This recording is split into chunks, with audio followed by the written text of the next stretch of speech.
Namaste and welcome. It's Rishi here from meditatewithrishi.com, and today we are going to speak about a really exciting topic, prana. Okay, so in this video I'm going to take you through what is prana, where does it come from, why is it so important for you to know what it is, and what it can do for you. A hint, it can make you from human to superhuman. Okay, and of course how to receive prana. Okay, so this is a really complex topic. I'm going to try my best to explain this in as simple a way as possible. Okay, so let's get to it.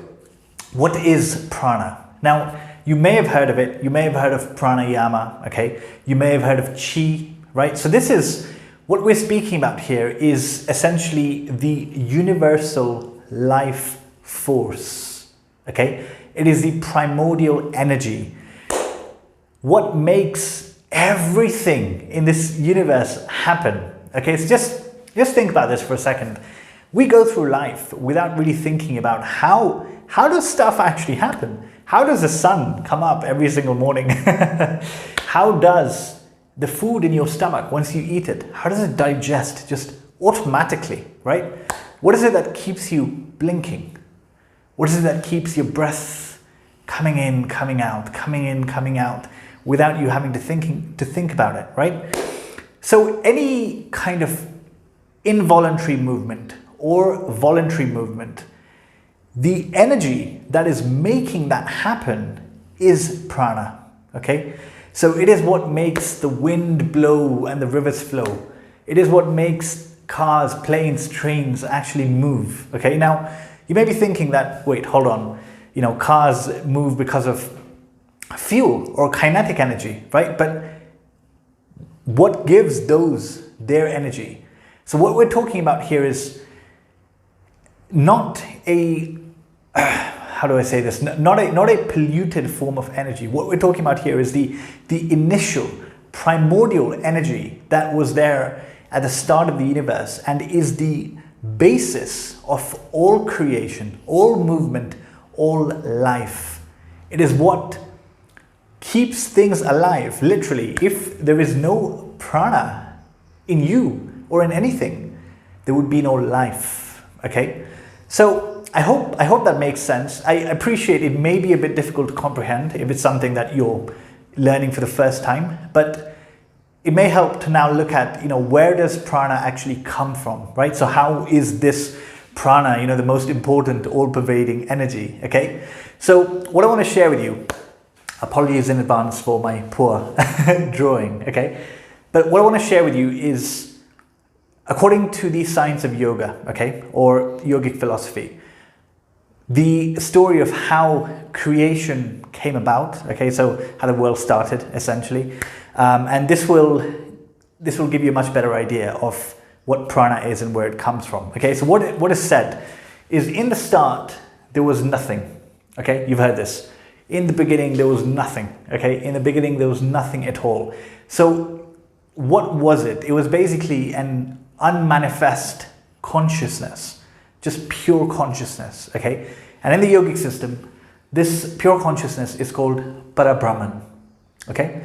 Now, what is said that happened is that this unmanifest consciousness had, if you wanna make this fun, you can say it got bored and it wanted to experience itself, and it had this desire that, I am one, let me be many, let me experience myself, essentially. Okay, so this desire to let me be many brought about in this consciousness this willingness. The desire brought about this willingness, and this willingness essentially created an energy, okay? An energy for something to move and come out and become, to go from just being to becoming, okay? So this energy, essentially, that made it happen, this is where you've heard, of the Big Bang, right? So first there was nothing, then there was a Big Bang. What made the Big Bang happen? There was a vibration or an energy that made it happen, right? So this, is in line with what science is saying as well, right? Or in the Bible, it says that at first there was nothing. In the beginning, there was nothing. Then there was the Word. The Word was God, and with the Word was God. I hope I got that right. But the point is that something, okay, from nothing became something, and for that something to become, an energy was needed, and that energy is prana. So it is the source of all creation. From there comes all creation, all the different lives and forms that we know, essentially. Okay, so this energy, because it was the source of creation, the energy behind everything being created, it is actually within everything in creation, within everything. Any sentient or non-sentient being, essentially, is just a speck in the ocean of prana. Okay, so there is an ocean of prana, and within there are all the objects and lives and forms, and we get our life from there. So within us there is prana, okay, and when the prana leaves our body, then there is no life. Okay, so there's a really cool story. There's a really cool story of of prana. So this is, okay, it's a symbolic story, but it goes that one day the deities that reside in our bodies, the deities are the elements, okay, the gods of essentially air, fire, wind, earth, ether, mind, speech, right? All these elements and movements that we have. The deities were having an argument, and they were saying that it is I who sustains this body, So they were all claiming that it is them who sustains the body. And Prana was, quietly listening to this debate, listening to this argument. And she said to all of them, do not be deluded. It is I, having been divided into 5 parts, that sustains this body. And the deities were like, yeah, whatever, we don't believe you. And when they said that, prana began to leave the body. It began to withdraw itself from the body. And when it began to leave, all the other deities found themselves also leaving the body without any control. And when prana decided to come back into the body, the deities found themselves again put in their respective places. And realizing that prana is superior to all of them, they just bowed down to her. Okay, so that's a symbolic story, but the point of that story is that what sustains our life, okay, is prana, essentially. Without prana, there is no life. So it is essentially the merging of prana and consciousness, energy and consciousness, that gives life. Okay, so check this out. This will make a lot of sense to you now. So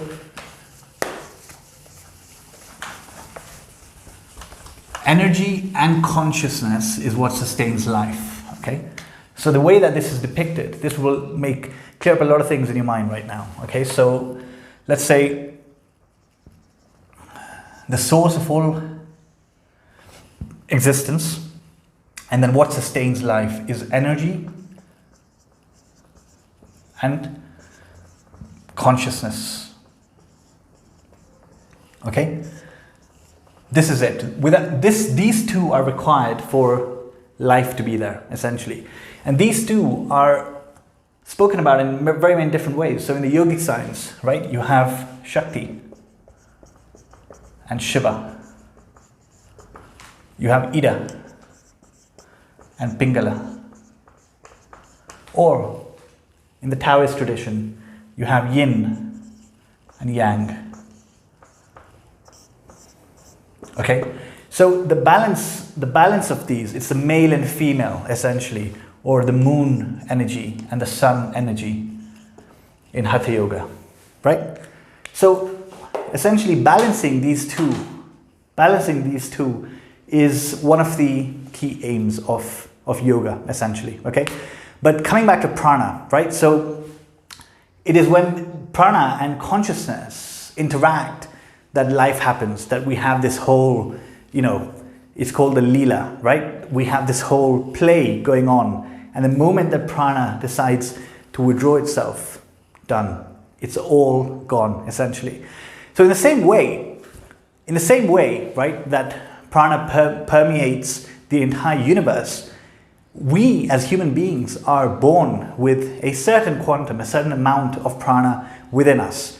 And then through our life, what we do is we either maintain it, or we expand it, or we reduce it based on our lifestyle, our eating habits, these type of things. Okay, so in simple terms, the more prana that you have in your system, the better you are going to operate at all levels, right? So science says that, human beings operate maybe 1/10 of the brain capacity.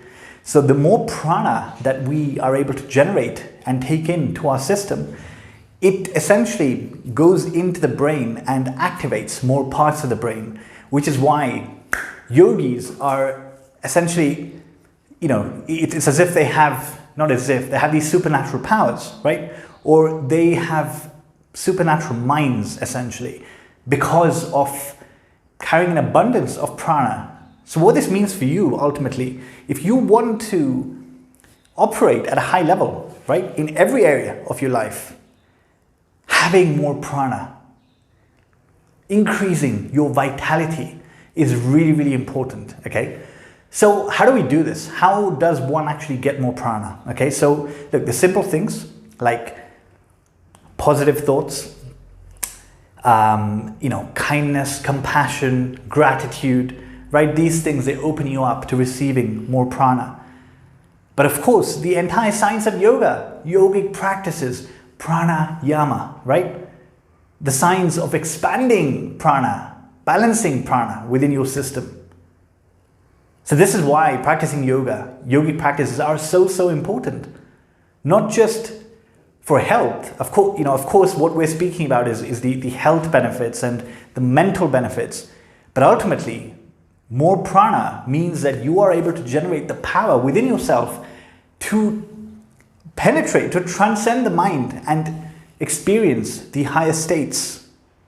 And that is ultimately the goal, right? To see reality as it is, to see your true nature as a limitless, infinite being, essentially, okay? So there you have it. That is a brief understanding of what prana is. Later this week or tomorrow, I'll be doing a video on what is pranayama, right? Because these days, people think pranayama are breathing exercises. Okay, yes, they are, but that's just a very limited understanding of it. So we're going to cover what is pranayama, and I'm going to go into that in detail, okay? So I really hope this helps. Thank you for watching. Namaste.